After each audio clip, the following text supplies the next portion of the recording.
Sorry, you guys, if I appear to be a little bit nervous or a little bit stuck because I was a bit nervous doing this video. But as I get into the swing of things, hopefully I'll be able to be more fluent as I practice taking better videos. But thank you guys for watching and tuning in. I hope you enjoy. Hello to all of my label babies that are tuning into my third YouTube video. So before I get into this video on how I started my reselling journey, I wanted to let you guys know that I did, as life gets in the way, I get caught up, and then I wasn't consistent with it. So now I'm in a space where I can be consistent with my videos, and let's get into it. So, excuse me. So, I want to talk about how I started my reselling business. I have been reselling for about 4 years now, and the journey has been amazing. There has been a lot of ups and a lot of downs, but I persevered through all of it. Reselling definitely is not easy because selling clothes in a very saturated market, whether you're selling fast fashion, your own line, it's very, very hard because everybody is doing pretty much the same thing. But what I have that no one else has is that I'm unique in my very own way. I market myself and my brand in a very different way than most people. So I'm okay with taking the long ride or the long route to success. I resell mainly high-end designer pieces such as Giuseppe Zanotti, Louis Vuitton, Gucci, Prada, Fendi, things like that. And I'll also sell high-end vintage pieces and handmade jewelry. My mom makes a lot of the handmade jewelry that I have on my Poshmark closet and my Instagram store. Some of the items that I do have that you see available, I consign for some of my clients. And I also go Goodwill hunting, I go thrift shopping, and I do estate sales. So that's how I get the bulk of my inventory. But it all started when I was 16 years old. So at the age of 16, my mom at the age of 15, I asked my mother if I could get a job. And at this time I was still homeschooled, and she told me no. She basically wanted me to be an entrepreneur because she's an entrepreneur. And she didn't really see the vision of having a job for me. And at that time I was very upset. But the year after, when she felt like I can be able to juggle my schooling and having my own business with her help, she decided to have me sell her handmade jewelry. So it basically all started from there when I turned 16 years old. Where I started to sell first, I did a little Google research and I seen Poshmark. Poshmark, I believe, was probably the second. I think Tracy may have been first. But at that time, I chose Poshmark, quality buyer, quality over quantity. And she wasn't ready for me to sell all of her Gucci shoes and, Calvin Klein bags and things like that. So I started with Poshmark, and I was learning the ropes, and I was selling handmade jewelry and boutique jewelry. I did a lot of boutique jewelry because my mom, she partnered with another young woman in the boutique. So I had inventory from two streams, her doing handmade and boutique inventory, wholesale. So after doing that, Poshmark began to progress. But yeah, so the start with Poshmark was very slow. I was still learning. I had to get used to the sharing techniques. I had to build my own techniques when it came to sharing. And I did come up with my own technique that benefits me. But as Poshmark evolves and in the other platforms that I sell on evolve, I have to sometimes do different strategies or tweak the way I may share or tweak the way that I may list. So I've learned along the way. I remember I sold my very first item. It was a necklace. It was like this tribal piece necklace. It was very, very cute. It was a boutique item. And I remember I was actually in the bathroom on the toilet when I called my mom. I was like, Ma, I finally sold a necklace, and I think it sold for like $30. And that was the start of my reselling business. Mind you, my mom, she always handmade jewelry. We would travel to New York City, and we met, well, not me personally, but she's met a couple of celebrities during her handmade jewelry journey. I remember us getting up at 3, 4 o'clock in the morning just to head to New York City to, you know, go to these jewelry stores and bedazzle and to go get certain specific beads to make this necklace pop and this and that. My mother is very specific when it comes to her craft. So it has helped me to become very specific, because how I serve you, I want it to be the best experience that I can personally give you. I don't want to just give my customers or my clients anything. I don't want to give them garbage, and I don't want to give them horrible customer service. So watching my mom being an entrepreneur at a very young age, 6, 7 years old, actually since I've been born, you know, it has definitely helped mold my way of thinking towards entrepreneurship. So I can say that my mom has influenced me a lot. As I begin to get older, I have been influenced by a lot of people that I see on social media, Gary Vee being one of them. I love his attitude towards entrepreneurship. And so doing Poshmark first was very helpful to get me started to high end. Because at first I didn't do anything else. Tracy was number 2. But my mom, one of her old friends, had a furla bag, and it was brand new. It was really beautiful. It was like a taupe navy blue bag, and I wound up selling that probably within a month of me listing it. It could have been within 3 weeks. So after excuse me, after I listed that and it sold, my consignment business went up. Like my consignment business started right there, because I basically consigned for her. She took, I believe, 70%. I took 30. I can't remember. It was such a long time ago. But you know, that's how that started. And then my mom started doing more wholesale, and I sold wholesale clothing. I just recently started thrifting probably about 1.5 years to 2 years ago.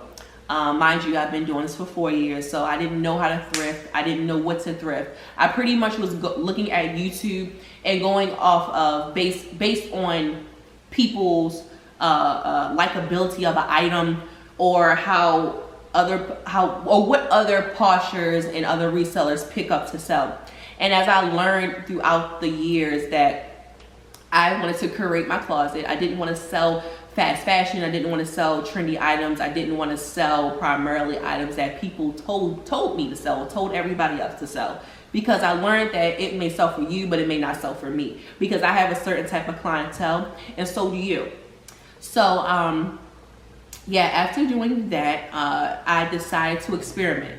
With reselling, it's a lot of experimentation, and it's a lot of kicking out money. Because you have to figure out what you want to resell, how you want to resell, what audience do you want to cater to, what does your brand stand for, and things like that.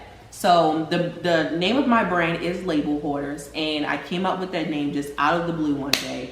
And I specifically focus on exclusivity. A lot of the pieces that you may see, if they're not high-end designer, the vintage pieces that you may see, you may not see it anywhere else, because I selectively pick pieces that not too many or anyone is going to see someone else wear, because I want my clients to feel the bomb.com when they come into a room. Like that's my whole flow when it comes to my reselling business.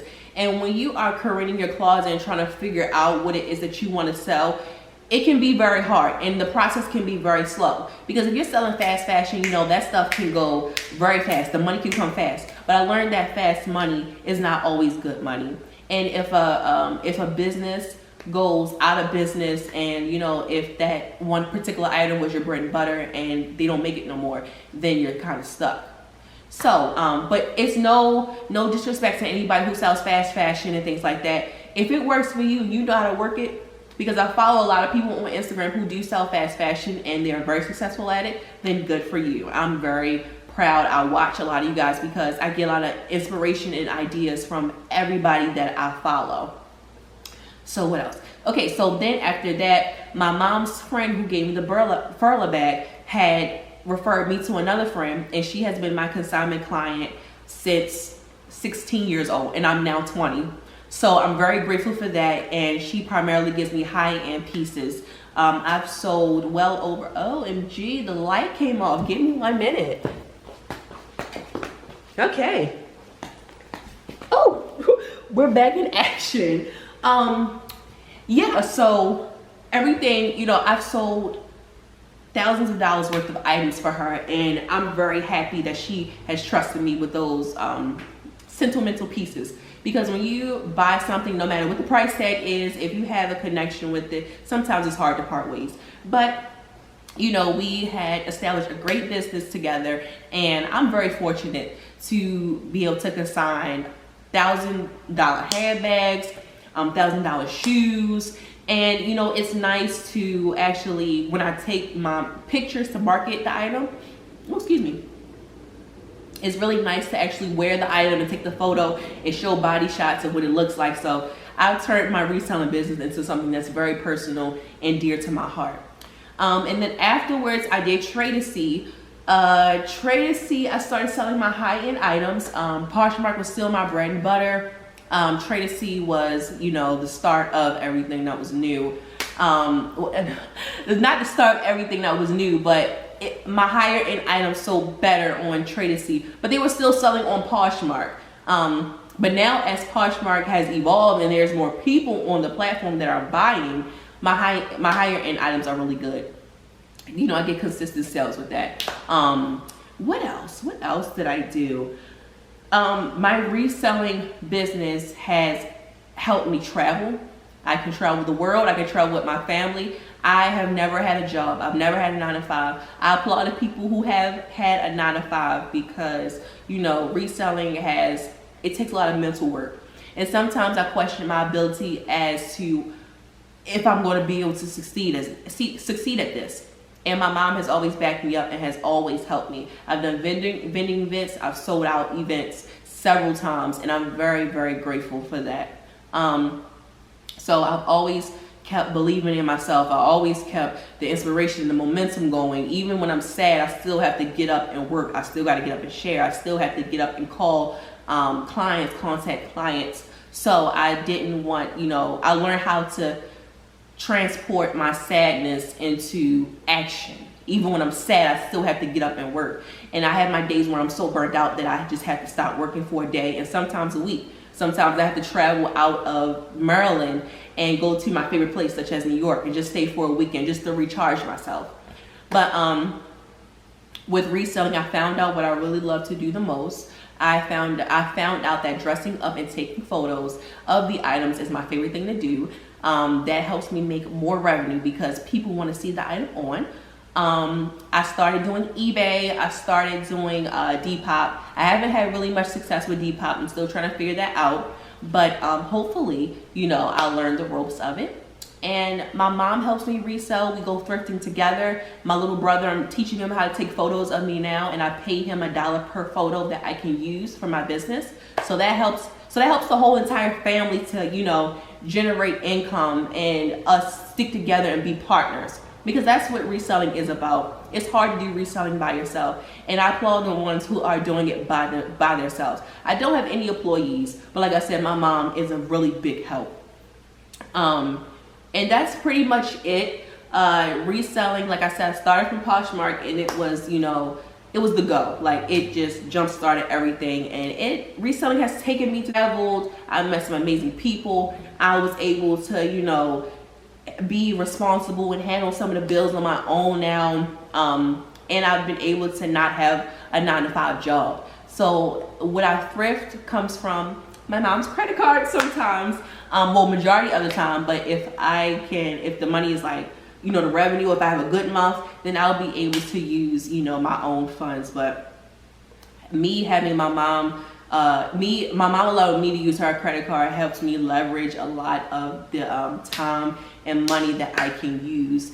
So to reinvest back into my business and to, you know, service my clientele.